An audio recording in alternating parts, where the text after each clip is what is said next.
Okay, that are quite some expectations that I have set there. So, and today we are talking not about the GraphQL and hot chocolates or the backend side. We are actually exploring GraphQL and Blazor, the GraphQL and the client side. And that is one area where .NET really was behind. And still in this area, we are playing catch up. Because there are great libraries like Relay for JavaScript, which is the library that Facebook actually maintains, or Apollo, which is, I think, the most widely used GraphQL client out there. But I'm not talking about Node or JavaScript today. We are exploring Blazor and GraphQL, and I think they are a perfect match. And if we think back, when was the last time we were able to build browser applications for .NET? I mean, real browser applications that run in the browser. And it's actually when we had Silverlight, but Silverlight was never that great. I didn't enjoy it that much because it had so many limitations in .NET. And that kind of is changing since last year when Microsoft actually introduced Blazor that runs on WebAssembly and removed this, I would say, this taint of having to have a plugin in your browser that runs .NET. But we will dive into this topic today. So, and just let me switch here to my pointer device. But we are actually trying to go a bit further with this and trying to push Blazor to the next level by removing the friction of data fetching that other technologies really have for front-end developers when you interact with your backend. And I could name that gRPC or REST, and I think we can do better, at least for the public-facing API. Just a hint, all the big companies, all the big internet companies like Facebook, like Twitter, like Airbnb and Netflix are using GraphQL for their front-facing APIs. But they're using gRPC or Thrift for their server-to-server communication. So gRPC and Thrift and GraphQL are not mutually exclusive. You actually can combine them very well. Okay, I know a lot of .NET developers still don't know what GraphQL is. And I don't want to do the whole introduction today. So we are doing a 3-minute introduction into GraphQL because I have so much code to show you. Okay, let's get started. This, we could say, is the hello world of GraphQL. In this request, this is a GraphQL request. We are asking our GraphQL server to give us the currently signed in user and the name of that user. And if we send that to our GraphQL server, then the GraphQL server will send us back a response that closely aligns with our request. And that is one of the key features of GraphQL. It puts us in control, the front-end developer, in control of the data. So we don't have, you could say, we don't have pre-set up requests like in REST, where it's all about endpoints and resources and stuff. In GraphQL, it's about the developer that builds a component for his or her front end and decides that he or she now needs a certain kind of data. And so with GraphQL, the front end developer is in the driver's seat, defines how the interface between the server and the front end really looks like. Okay, and as our components change or we build new components or switch to new devices, so are our requests changing. And since we are in control of the requests, we just can decide to drill into more data or less data. In this case, we want more data. In this case, we want to also fetch the profile picture of our user. So we are drilling in and getting some details for our profile picture. At that point, we can already see that GraphQL is not about flat data structures or sparse fields. It's actually about trees of data. We can drill into our relational objects of our graph and fetch really what we need. And this becomes really powerful, not with things like an image or so, but when we think about connections in a graph. So for instance, we could fetch not only the user that is logged in, but also in the same request, the friends of that user. Think about Facebook as an application where we want to show the online status of the friends of the user. We could fetch the user information in the same request as the online status about his or her friends. And this really gets rid of the problem of cascading data fetching or data waterfalls that we have with gRPC or REST. And it allows us really to focus on our UI components and on the data we really need. And when we look at our GraphQL request here, we kind of see some repetition, which is not nice. Like for the currently signed in user, we are fetching name and last seen. And for the friends, which is a list of user, we are fetching actually the same data.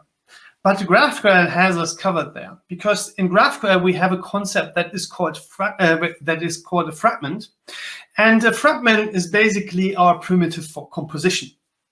It allows us to build fragment hierarchies as we build component hierarchies in our UIs, and we will see that when we go into our examples, and class hierarchies in our backends. So even if you're doing server-to-server communication, fragments really can help you shape the interfaces that you have. Think of fragments as reusable data shapes. Okay, so let's sum that up what GraphQL really gives us. With GraphQL, we only have one endpoint, because we only need one endpoint, since the user that is using our GraphQL endpoint defines what requests he or she wants to issue to that endpoint. And that also means that we can fetch all the data that we need at one specific point in time in one request. And that gets rid of the problems of the over or under fetching problem that we used to have with REST. And that is specifically, that's very crucial in setups where you use maybe mobile applications, where you're fetching maybe data on an unreliable internet connection. And if you have thousands of consecutive requests, this will really slow down the user experience. With GraphQL, we can fetch all the data, as I said, in one request and be done with it. And GraphQL is built on a strong type system. And that is a very crucial thing that is also different from things like REST. Since GraphQL is not only a schema telling you, okay, the data looks like that, this is really enforced by execution engine in the backend. So you will never get a string for an int or a nullable or null for a non-nullable type. And that makes GraphQL predictable to use for the consumer. Okay, before we head into some proper code, let's also have a look at Blazor, because it's still very new and a lot of .NET developers still are unfamiliar or put it in a corner. It looks nice, but it's not usable. Microsoft will anyway cancel it or something like that. And I think Blazor is actually a really interesting approach, and I hope to see it grow further. So we are talking specifically about Blazor for WebAssembly. So what does that mean? I said we are going to put Blazor or put .NET in the browser without any plugin. And that works because Microsoft wrote a mono WebAssembly runtime. It's essentially a .NET runtime that runs on WebAssembly. And WebAssembly is an open web standard that is implemented by all major browsers, except for Internet Explorer, but who cares about Internet Explorer at that point anymore? So it runs anywhere, on any mobile device, anywhere. Okay, so that means actually with a .NET runtime in the browser, we can run .NET Core in the browser.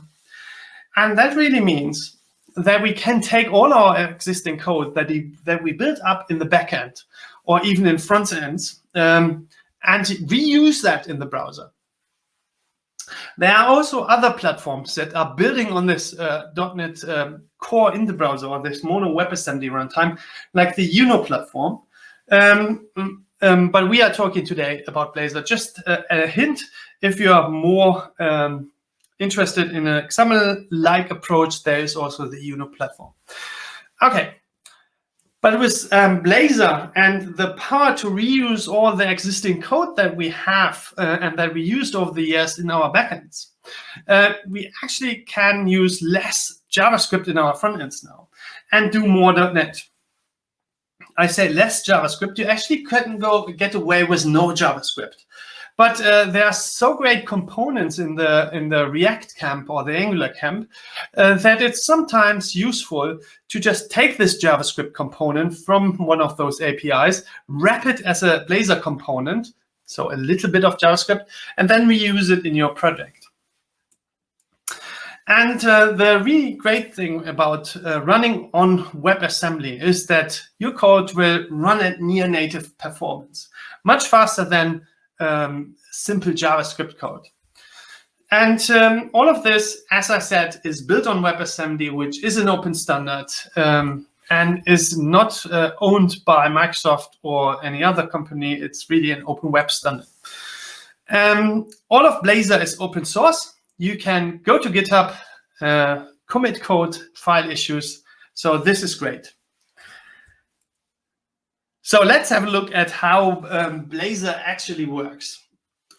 In order to create Blazor UI components or Razor components, we're using a combination of C# code and Razor syntax. You will see that in a minute.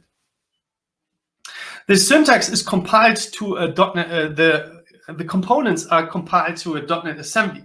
These .NET assemblies run on the mono WebAssembly runtime that is downloaded together with your components or your Blazor applications to the browser.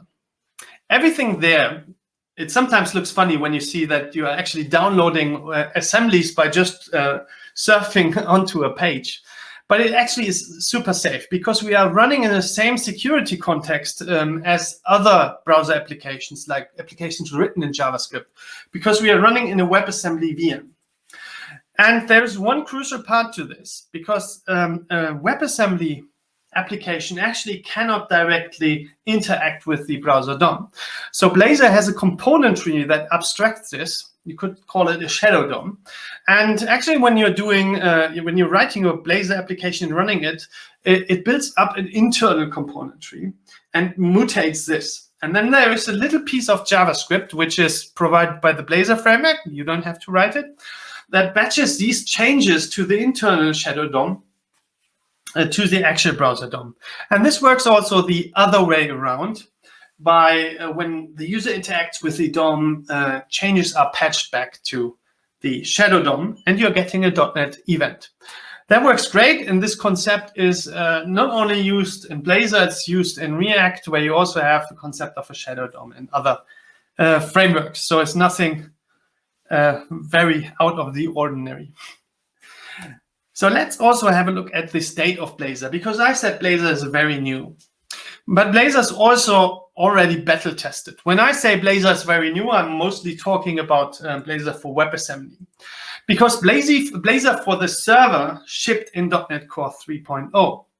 And the Blazor framework actually describes how you can update components. Blazor for a server, for instance, updates the component state via SignalR. So they abstracted how the actual internal Blazor runtime that has its internal componentry batches the changes to the server.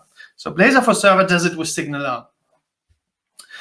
And then Microsoft in last year, shipped Blazor for WebAssembly, which now sits in the browser and updates the componentry, as I showed, through a little JavaScript that patches the changes between the WebAssembly VM and the actual DOM. But Microsoft also started on experimenting with things like Blazor for progressive web apps and Blazor for Electron in .NET 5.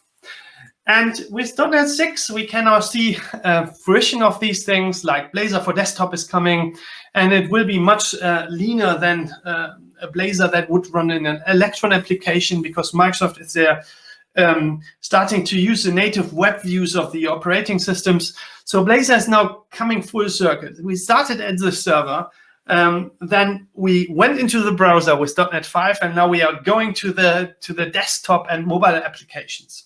And this is really great, because if you think about that, all the knowledge that you started to gain in writing Blazor for server apps, you can now use to write real SPA applications that run native in the browser.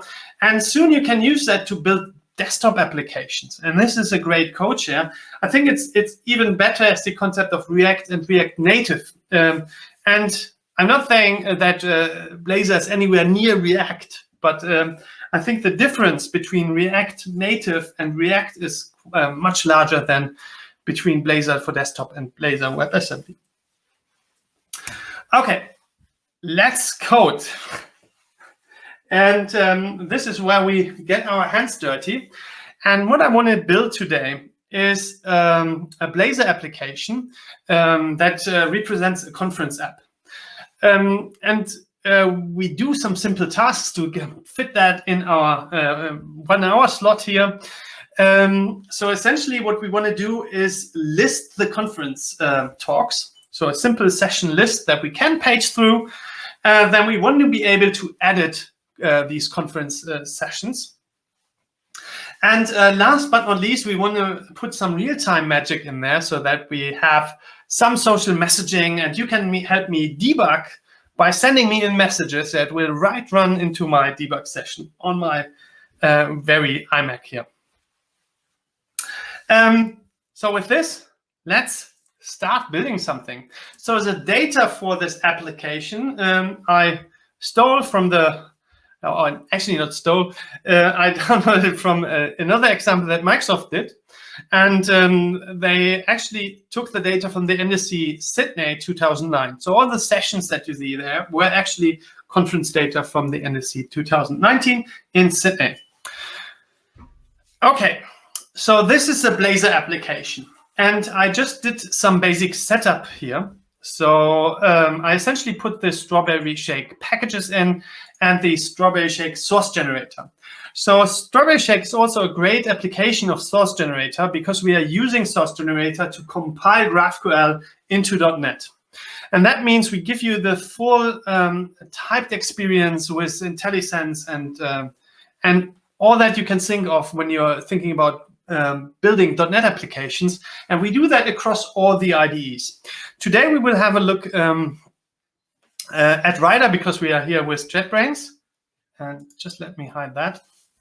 Let me just walk you through here. So this is a basic Blazor application, and as we expect, a .NET application always starts with a program CS. And we have in Blazor a WebAssembly host builder, which is as convenient as you have in the backend if you build a ASP.NET Core application where you have a web host builder. So this is kind of familiar. The only difference is that we have here, instead of middlewares or something like this, we have root components, and these are actually our UI components. So this application, as far as it is at the moment an empty application. Let me just do a .NET watch run. And let's have a look at it. It's starting.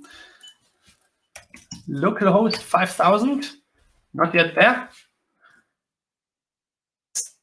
So a simple conference application, we have a home page, and as I said, a page where we can then edit our sessions. So let's start with that. So in GraphQL, when you start thinking about components and what you have to build, you start also thinking about data. So in this instance, we want to build a session list. So the first thing is we want to build a GraphQL operation or GraphQL request that fetches sessions. So in Rider, we can now right-click here on our project and say, okay, we want a GraphQL file. And then we say get sessions. And yeah, don't ask me again, just add. Okay, and in GraphQL, we have 3 kinds of root operations. In order to fetch data, side effect free, we say in GraphQL, you write the query. So we would start with query, and then we would give this operation a name. This is our name, get sessions. And you can think of this like a C# method, where you write now a method that represents your backend call. And next, we can just see what we have here in request. We have IntelliSense, so we can just pick sessions, and then we can drill in. From the sessions, we want this flattened list of nodes, which are the actual sessions. And from that, we might want the title and the ID, and it's great. We already have our first request. We could go with that, but I said we want paging. And we can have a look at these arguments here, because fields in GraphQL can have arguments, and I can see there's a where clause that I could define. I could define orders. I can take the first 10 items, so I can provide some additional paging context. I already prepared the request like it actually should be. To not bore you with my typing experience here. So in this case, we are creating our get sessions operation here, which gets in an after, a variable called after, which is a string, and by default, it's null. And this is actually a GraphQL cursor that lets me page through this data set. So essentially, when I get the first page, the first 10 items, I will get in this page info here an end cursor that I can then provide back to this function to get the next set, and so on.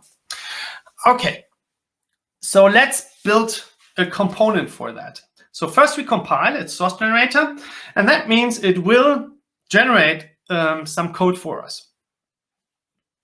But we have a mixed approach here, because Blazor is also a source generator, and it turns out that source generators cannot generate code on source generators. So since we are also generating Blazor components for you here, we are doing source generator for all the client, and we're doing traditional generation for the Blazor components. The next thing we need to do here is to build a new component, and this new component we call session list. That is our first Blazor component. So let's call it session list. And let's get rid of this HTML here and just start with the code. And I did forget one thing, because let's go to the imports here. And these imports are kind of little helpers so that we don't get ugly imports everywhere. And I don't want to write import in my Blazor components for demo.components. So the components I write, I want implicitly be able to add to other components. Okay, with this we can actually start. The first thing we need in a component is some state. So there's a concept in SPA applications about dumb and smart components. A dumb component is, you could say, a reusable component that has no real state. So in this concept, state is passed in from the smart components down the component tree into the dumb components. And if a dumb component wants to interact with other components, it throws an event. So push data down and throw events to interact. So in order to be able to get some data pushed down, we are going to add here a list of sessions. And we already defined here fragments session info. And I told you in the beginning that fragments are kind of important to build components. So the first thing we do here is to add a session parameter, which is a list of sessions. So a list of session info. And as you can see, that is actually my fragment. So by writing fragments in my GraphQL requests, I can kind of define the interfaces for my components that I can then reuse. So this component gets a session list in here. And now we write some markup with it, and then we're done with it. So the first thing, if we have sessions, then we want to show something. So let's do a little if, and if the session is not null, we want to render here the session header and an unordered list.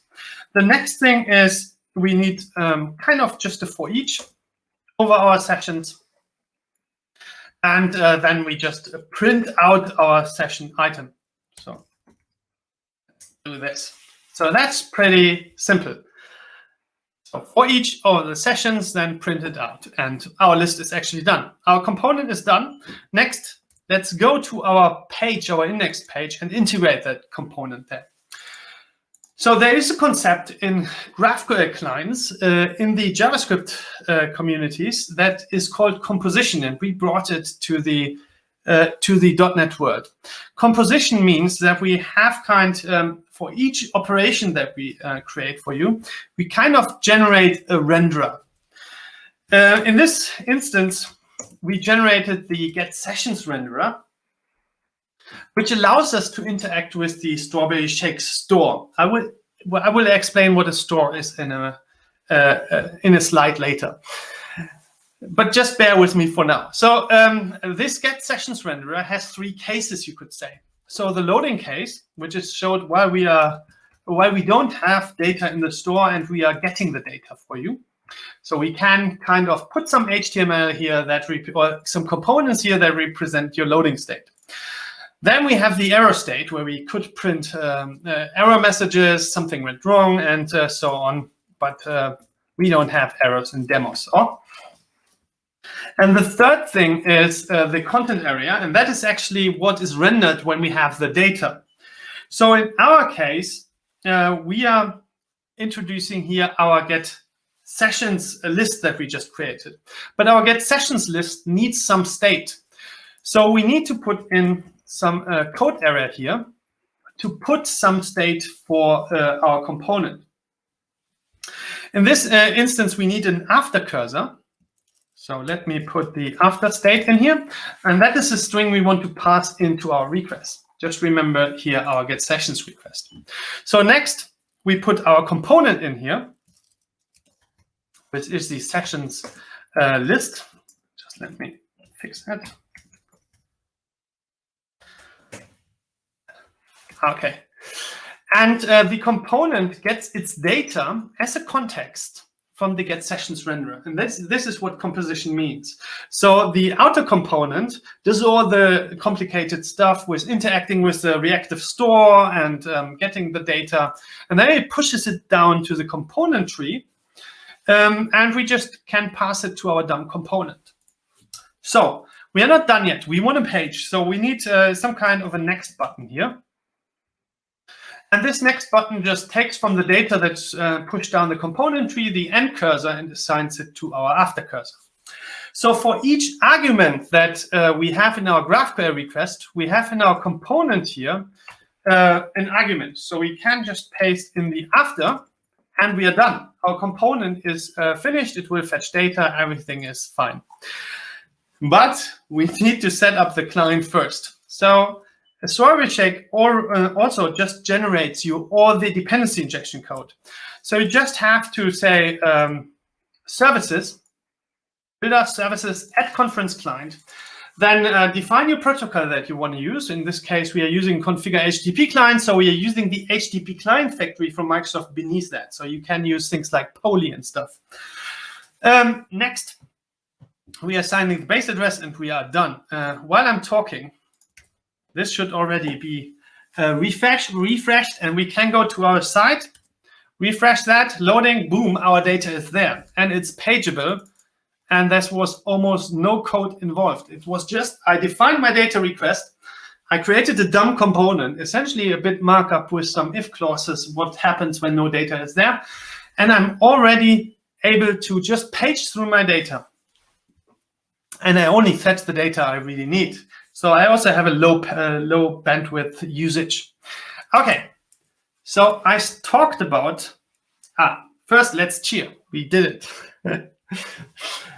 But I talked also about state management, or about stores, and this goes into the subject of state management. So what do I mean with state management? So when a GraphQL response goes into our client, it actually is normalized into entities. So we analyze the GraphQL schema for entities, and you can give us hints what are entities and what's not. So we decompose these or normalize these to entities, and we are putting them in a store. And if they are already in a store, we will update the data that is in a store. And then we are creating from these normalized entities the actual result that you are using there, and put that also in a store. The operation store actually watches the entity store. So every time another request might update a entity that I'm also using in the current request, my renderer is updated and the component re-renders. We will see what that means in the next demo. So how does it work? So actually the generated client does not fetch the data. It actually just asks a store for data. So it essentially says, okay, I have this request. Can you give me the data for this request? And if the store doesn't have the data for this request, the store will delegate that to the actual middleware that fetches the data from the GraphQL server. And when the data comes back, it is normalized into entities.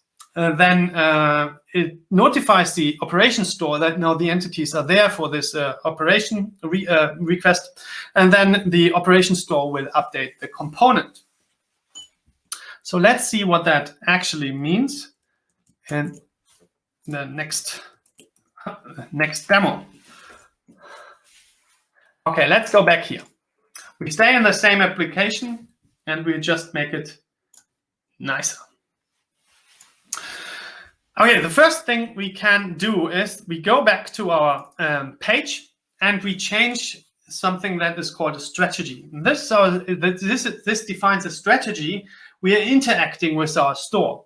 So we could change this strategy to various things. By default, it's network only. And network only, let's just verify that.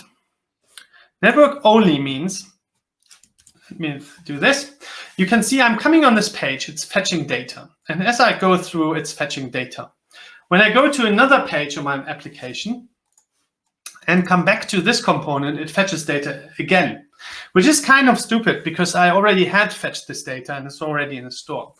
And that is actually where the other strategies come in. And I could say cache first. That means I'm only fetching data once and then I'm keeping it in the store and update it while it changes. Let's go back to here and see if it's already refetched. Okay, I'm fetching data. I'm paging through my data here. Now I'm clearing here. I'm going to my edit session page and I'm coming back and no network traffic is here. Okay, that's good. That's one of the benefits of having a store, using it kind of as a cache and not fetching everywhere data. But let's explore that further. And let's do that by making the sessions editable. So in order to do that, let's create a new component that helps us rename the session. Because I don't know if you spotted that, but we have a little spelling error here. That's a keynote, but it should be a keynote. So let's go back to our components and create a new Blazor component that we call rename session.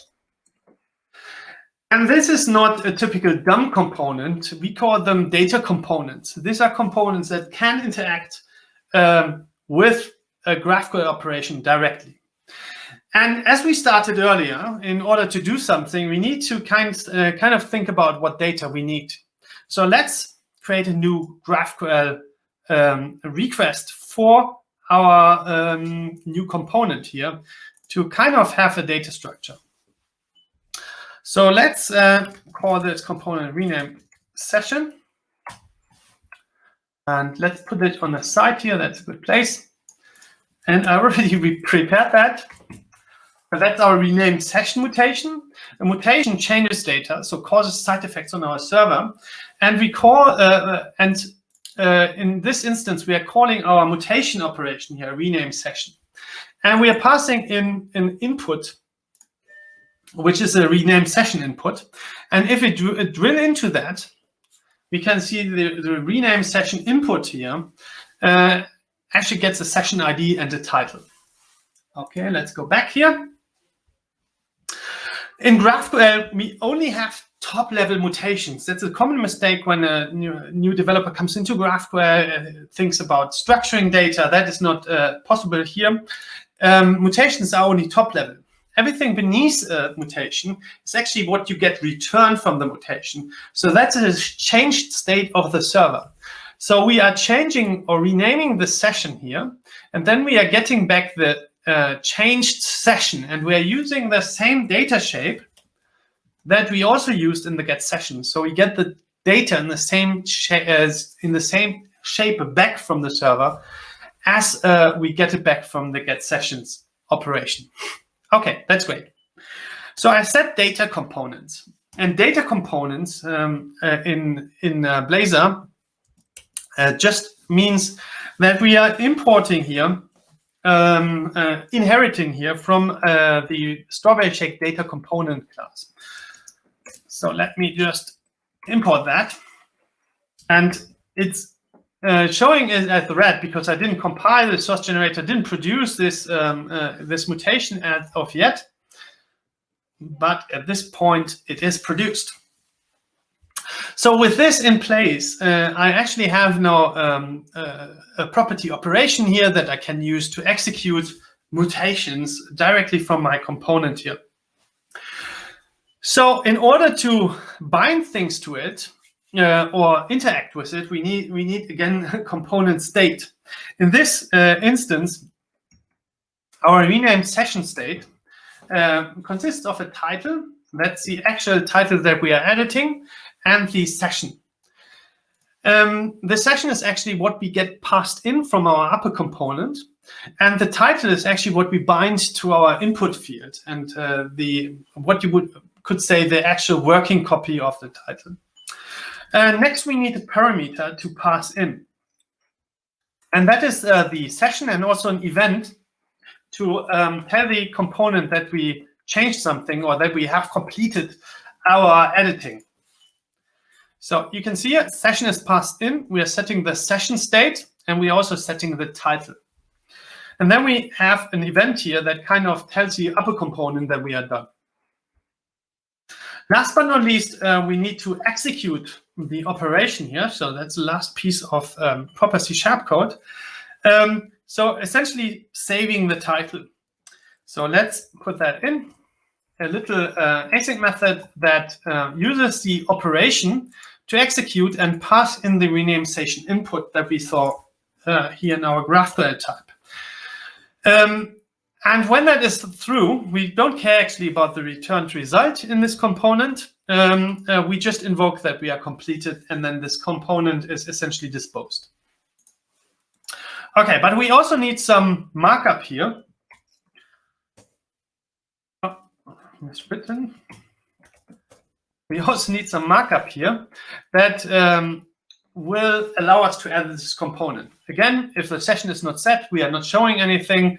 If the session is set, we are showing a little edit area where we have this input that I told you before binds to the title field.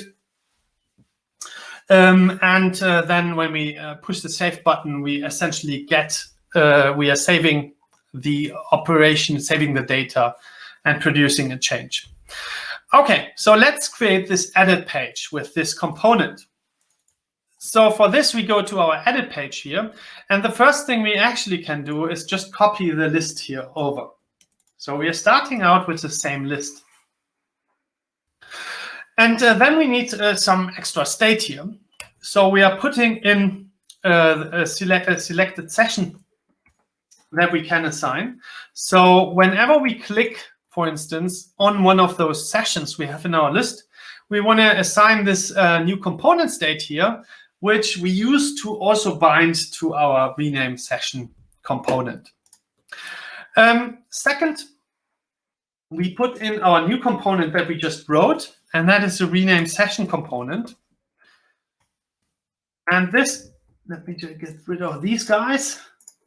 This actually binds to the state that I set up here, and also puts in here a delegate into the event that sets the selected session to null when we are finished. So essentially clears out the area, and then we'll also hide the edit components.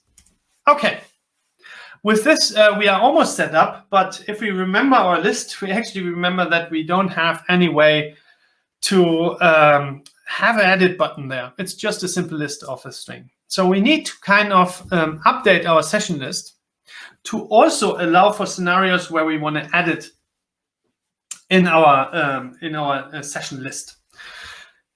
And for that, we actually need two new parameters. One maybe that is a flag that allows us to edit or to select sessions, and the other like an event that is triggered whenever we when first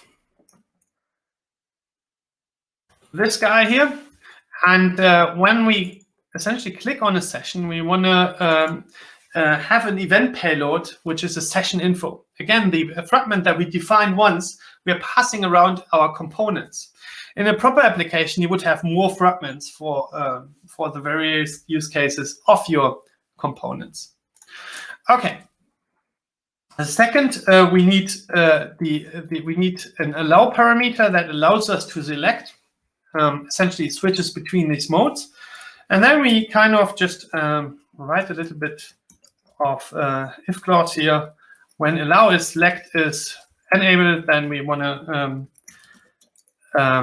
insert an edit link here that is not only a text, maybe with a nice button. Okay, I don't have the HTML capabilities to do that, so you get an ugly button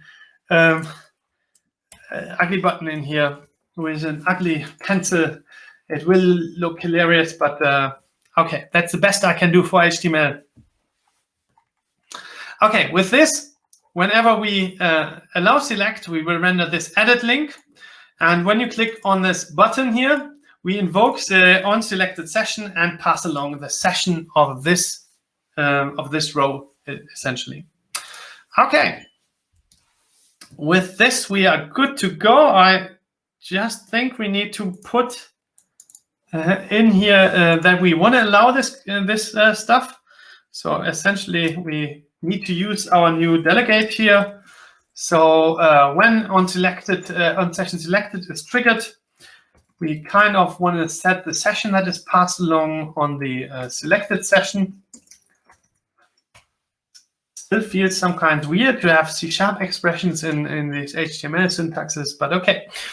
And after that, let's pass in the true. So this is a selectable session. It allows us to select things. And it should already have been recompiled. No, it's still working on it. And there we are.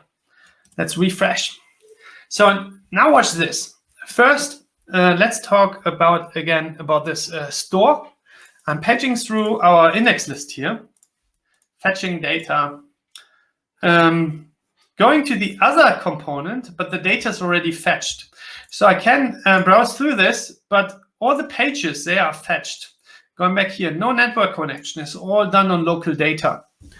And now I want to edit this this invalid title here. Let's fix that. The edit area is showing up the moment I click on it. No server turnaround. So I'm doing Keynote here and get a bit bigger. And these are two different components that have nothing to do with each other. They really have no connection. But I'm saving this, and this component just re-renders. And that's because it's local state. When they update in one component, the same local state, it affects all the components. So essentially, without even thinking about reactive components, you automatically get reactive components to interact with your data. And this makes a completely new use cases possible here without writing a ton of complex code and dealing with state management and things like Fluxor or things like that. Okay. So also it's changing this title and it's done. And I'm going here, no network request. I can just page through. The only network request we had is to do that mutation. And this mutation got some data back. And that actually updated the store. Okay, that is GraphQL query. We have GraphQL mutations. changing state on the server. There's a third pillar of GraphQL, which is called GraphQL subscription. And this is all about real-time events or real-time data. Let's dive into that topic. What we're going to do for our Blazor page here is we are going for the start page to allow attendees of the conference to write in social messages like great conference, great, was in a great session and stuff like that. How do we going to start about that? So again, we are thinking about data that we need for our component to make this happen. So we are starting with a GraphQL file. So adding a GraphQL file here, which we are calling on message received, shall be our GraphQL file. And I already prepared the request on message received. And it's very simple. We start with subscription, like with a query. It's almost written like a query, or exactly written like a query. Just the keyword changed here. And then we can pick essentially from our events here. So we have a couple of events on session schedule. So when a session is scheduled, that could be some case when sessions are made public and we want to then show them off in real time in the application or something like that. So there are more real-time events here. And in this instance, we are using this social messaging, so on message received, and we are getting back a message. And from that message, we only want the body. Okay, so essentially the text. So we compile that, and then we start creating our component again. It's the same workflow like doing a simple mutation component or data component. Again, like a mutation component, we are creating a data component because we want to handle the subscribing to the data. We don't want to let the renderer do it. We actually want to get our hands dirty. So let's call that social messages and get rid of the HTML here. And then we put in our inherit, again from data component. And in this case, we are using the on message received subscription. The next thing is that we, again, need component state. And we don't want to have all the messages there. We just want to have the most 5 recent messages there. So let's have a state, a list as a state here.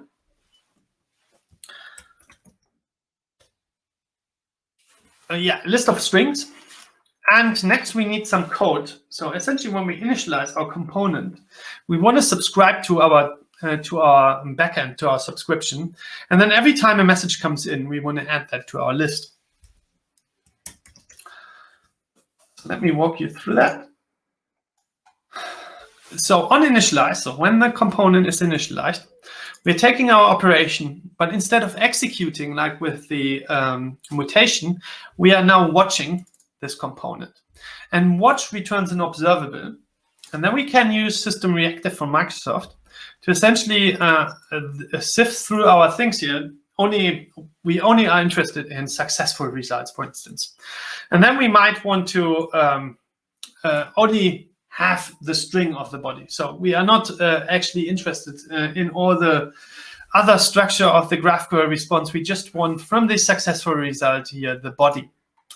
And then we have the subscribe method, which is called for every new message that is coming in. There's one guarantee that we are not calling the subscribe message multiple times in the same thread. So it's synchronized, so you get one message after the other, so you don't have to implement any locking here. So that's why we can just insert our messages here. And then if we have a count higher than 5, we just remove the last one and tell Blazor that something has changed, state has changed, and re-render the component. Okay, last but not least, we need some markup here again. Sorry. Could also write that, but it takes longer than the templates. So what we want to render here is if our messages If we have more than one message, we want to show this what's new header, and then just render the messages as an unordered list, and then we're happy. Okay, so this, we go back to our component here. We only want to show these messages if also the session list is rendered. So we are just packing in here the social messages component. And then we could just run it. But subscriptions are real-time events, and we are just using an HTTP connection. GraphQL is actually transport agnostic, meaning it can use a gRPC as a transport. It could use WebSockets as a transport, SignalR, or what have you. In this case, let's go with the standard that you use for subscription, and that would be a WebSocket. And you just can chain in here the transport protocol. And I'm just doing this. So essentially, we built kind of an API like for the HTTP client factory, where you can pass in the client. You get in the client delegate that is a socket client, and you can assign the URI, put something like poly in that handles socket interruptions and stuff like that. And with that, our client is actually ready. It should be recompiled. It should be there. Let's make sure. Okay, it's there. And you can now help me debug that. So let's go here. Grab this URL if you can. I can put that in the chat. And I'm going back to my client here. Let's see if that works. And also if some of you are still awake, I hope. And you can see it's real time. So it's coming in. Let's see if some of you picked that up, because there's a little time difference. And hey, you can see it now. Because there's a little gap between streaming it and me saying it, and you pick it up 2 minutes later. Yeah, you can see that this data is coming in real time, and it was quite easy if you think about how easy it was to put these components together and get this all set up. It was not a lot code. It was quite fast to do that, and gives you all these capabilities about these components that update reactively. Yeah, I quite like the outcome of Strawberry Shake. So the next thing we have one more thing to discuss. I think it is not enough time for code, but it's regarding Xamarin. Like this not only works in Blazor, it also works in Xamarin, and you can use it to build nice Xamarin mobile applications. And there, this store concept brings you even further, because think about offline applications. And since we have a store there, it's very easy. It even starts out passwords. Awesome.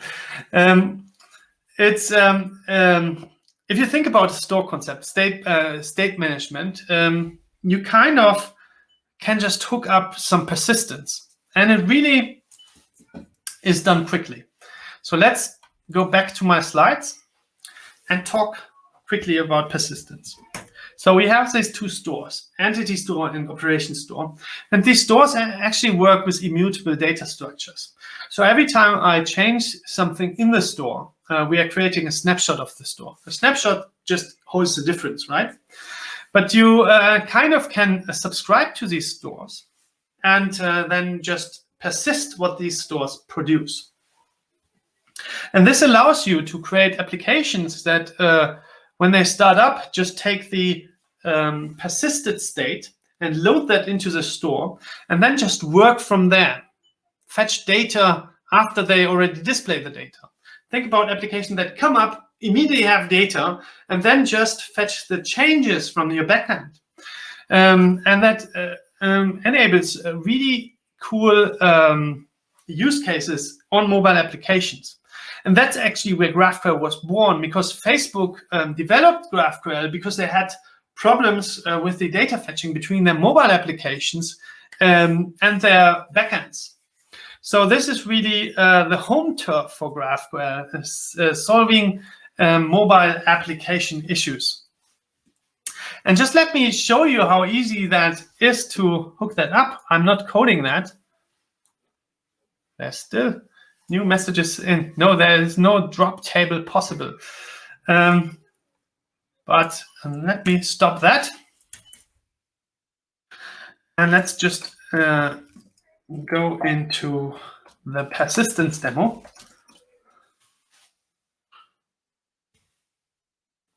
Okay, so how difficult is it to set up a persistence project? It's pretty simple, because the only thing that we have to change to our setup that we had in the other application is one package. And this is the persistence SQLite package. And you can write a different persistence, use something different than SQLite, but we implemented it for SQLite. And we are also working for support for IndexedDB for the browser for Blazor. So you could also use that storage and others. So with this, if I go to my setup code here, I'm just saying add conference clients, like I did in my Blazor application, then configure the HTTP connection here, and then just do add SQLite persistence, and everything is set up. Just provide the connection string and we will handle the rest. There's one more thing to do. It's essentially getting the persistence and telling it to initialize, and that will pre-fill the data with the local data, and then then you can just use it.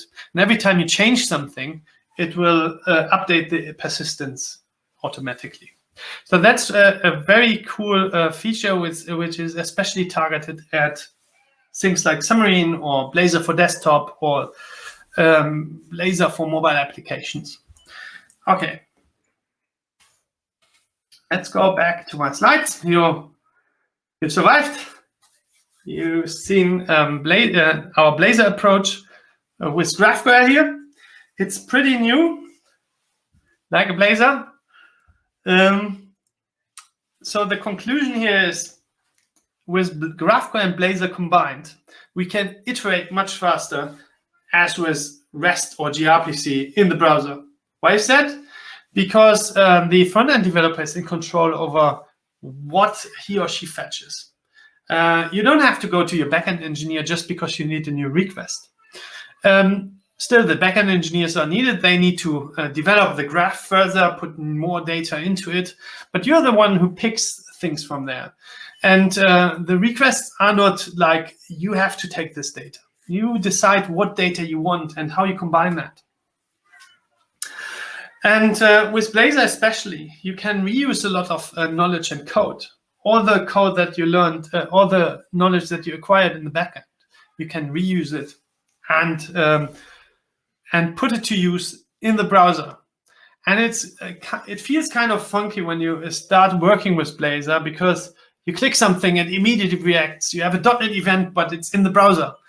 And that's kind of what I like about. And the second most thing I like about it is we are doing it with C#, and that's the great stuff. I know React is far ahead, but if you're in the .NET arena, this is and you want to do .NET in the browser, this is really the way to go. And with GraphQL, we fetch data more efficiently, meaning you only fetch what you need. You build components data-driven. When you start building a component, you start thinking about, how do I structure my data? And that's very different from how we did it before. With REST, it's like, here's the request. Figure out how to build the components with that. And as you have seen, Strawberry Shake is not only a GraphQL client, it's a state management solution that lets you interact with reactive components, makes your UI really live. Like, all the components, all the data is constantly updating and refreshing, which doesn't trigger, like when I use browser applications, often I have a F5 trigger where you constantly refresh the website, and you don't have this feeling when you are working with Blazor and Strawberry Shake anymore. And I know there are a lot of you who think that is cool, but would like to have link. And that's why we are bringing also link support, Strawberry Shake link support, to the next version coming out in end of June. And that will allow you the same features, but for simpler queries, you can use link. Link cannot do all what GraphQL syntax can do. So it's more for people that are getting started with GraphQL and want to get into GraphQL. You can just use the link expressions. Then we compile actually with source generators from that GraphQL and make all the GraphQL magic possible. But you're for you as a developer, you're using link. Okay. When you like, if you like our project, you can head over to our website, cherrycream.com. Or subscribe to my Twitter feed. I'm Michael Staib. Very easy to find me there. If you like the project, if you like open source, give us a star. That's essentially the main currency in open source. Projects that you like, star them, not only us. And this helps us maintainers to grow the projects. With this, I'm done. And are ready for questions. Okay, that was really, really awesome. My mind was blown. I think a lot of the questions coming in are actually a mix of both about hot chocolate and strawberry shake. I know a lot of people are asking more about backend stuff. So one of the very first questions that came in was, how do you perform optimized database requests, and how does that work with hot chocolate? Yeah, hot chocolate, that's one of the strengths of hot chocolate, because you can give us almost any database. And with our hot chocolate data package, we actually can rewrite GraphQL requests or part of your graph into native database queries. Mm-hmm. Fetch the data optimized and integrate that in your response. And you actually have to do almost nothing. It's either with the Fluent API, you say use filtering or use sorting or something like this, and we do all this stuff for you. There is even more coming out with the June release, which will be a huge jump for the entity framework capabilities, where we start to introducing query execution plans. One of the first GraphQL server who does that. And then we'll even look at overlapping data, like where we can see, like you're writing your resolvers and they are written for the optimal path, but then we see that we have some overlapping data in the database, and we can reduce the system load to all the databases by rewriting your actual resolver structure into fetching the data from just one source instead of two sources. So there's a lot of improvement coming, but for the end user, it's just plug and play with hot chocolate. That's really cool. Rachel, do you have a question? Yeah, there are several questions about caching, and they're a little bit all over the place. So how about we'll just say, what kind of caching can you do with hot chocolate and with Blazor, and just hit some of the main points about caching and what you can do with that. So caching is differently in GraphQL, and if you're thinking about, so let's start with the client. So in the client, we have the store. That is kind of a cache. We are caching the data of the requests we are doing. And we can dynamically update them. I didn't show all the strategies. So there could be a cache first, where we fetch initially the data from the backend, store that into the cache, and don't touch it. It is essentially updated by doing other requests that have overlapping data and will update these entities, and we are notifying the components that data has changed. Then there are things like the cache and network policy, where we first look in the cache, take that data, and then in the background fetch from the network and update the data silently, so that your components immediately are there with data and then are getting updated, which is a very good user experience, because you don't have to wait for loading loading backends. So that's for the client side. There's more if you go into topics like optimistic mutations. This is more in the mobile application part, Xamarin or Blazor for desktop. So in the server, it looks a bit different. Like a GraphQL server is doing queries essentially. In order to cache GraphQL requests on CDNs, it's useful to use, for instance, the GET request. So GraphQL requests can be performed in multiple ways. You can use the GraphQL GET request, which includes the query that you are doing, and then use the standard CDN. This is only true for GraphQL queries. Mutations is having side effects, so they are uncacheable, and real-time data requests are also not cacheable because by nature.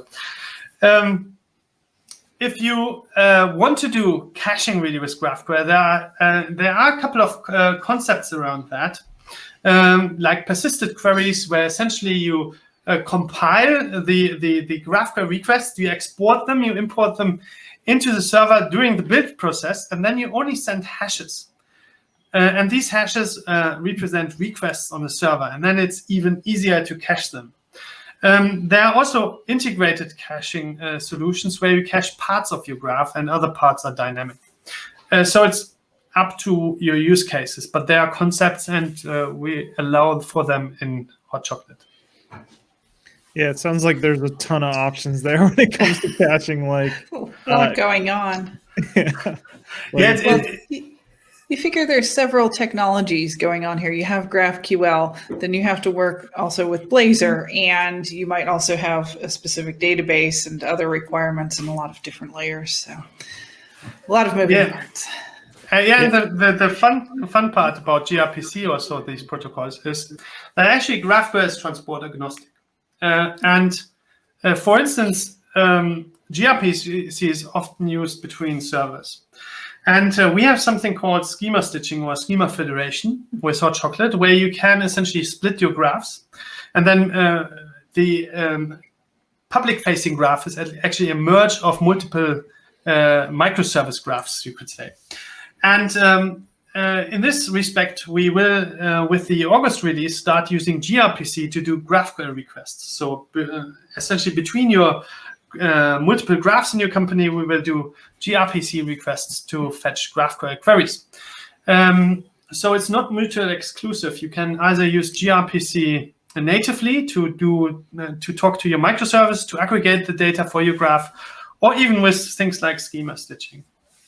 Yeah, it's interesting you mentioned schema stitching, because when you started showing local storage persistence in Blazor, like I had this thought, I don't know if it's a good or bad idea, but like it would be cool if you could stitch together a local storage engine with the server side so that you could basically just talk to one endpoint, yes. Right? And that is coming. Okay. It is not called schema stitching, it's called local resolvers. It's one of the features that you can do with Relay. And we are bringing that to Strawberry Shake with the August release. So what that allows you to is just to interact against your GraphQL APIs. So you will essentially define GraphQL queries. And these GraphQL queries are merged from the remote state and also from local state, or even REST. You might have a REST endpoint somewhere. You just want to do GraphQL, then we just plug it into Strawberry Shake, and it makes it GraphQL. Yeah, that sounds really cool. It actually reminds me of the tool that we use for our guides, our JetBrains guides. We use Gatsby, and I could see people using Blazor to build a similar maybe desktop Blazor experience where they have local resolvers for the file system or maybe for Bluetooth, but then also be able to call a different API. So there's a lot of cool technology that I think people could kind of integrate. And I'm glad you're doing this stuff, and I think that gives people the opportunity. So again, thank you so much for doing this project. It's awesome. Very cool. Yeah, it's my pleasure. I really love open source, and and that's kind of my night times. That's why I'm constantly chatting, or I'm often chatting to Matthias. And the funny thing about OS maintainers, they become very active at night. So when he, at the beginning of the streaming, said he doesn't know in which time zone he is today, it's actually the OSS timeout because we are more active at night. You're like bats, right? Yeah. You're nocturnal. I mean, I have a silly question, but like, where can people get that chili cream T-shirt? Do you guys have a swag store? Yes, that we can do. help for you. Okay. Oh, awesome. If you go to the Chili Cream website, you can buy swag. Yeah. Please do. We finance our website with it. Yeah, I'm definitely going to buy a shirt. I think it's pretty cool. So, Rachel, do you have any other questions or? No, but since Michael mentioned the schema stitching, I know he has a talk on this because I've seen it. I think we were at the same conference together, and I went and was able to watch his session on it. And I'm pretty sure they're online. So if folks wanted to check that out, he's got some other great talks out there on this. Yeah, and the next hot topic, I hope in autumn, will be serverless GraphQL, which we invested a lot. And this will tie into things like GraphQL over SignalR and the new PubSub, web PubSub of Microsoft that we also tie in. Also, people for graph databases, we are integrating with Neo4j, and this is coming in June. You know, a lot of goodies coming up. You know, this is almost too perfect of a segue to our next talk. So, Michael, I just want to thank you for your time, your contributions to open source. Awesome. This was a really awesome talk. I'm definitely becoming a convert to GraphQL, but I always have a soft spot for REST. I don't know. That's always going to be there. But I have to work more on you. So again, thank you so much. Thank you for giving this talk. I know people enjoyed it. I enjoyed it. Thank you again. Great. Thanks. Thanks. We'll see you later. Thanks.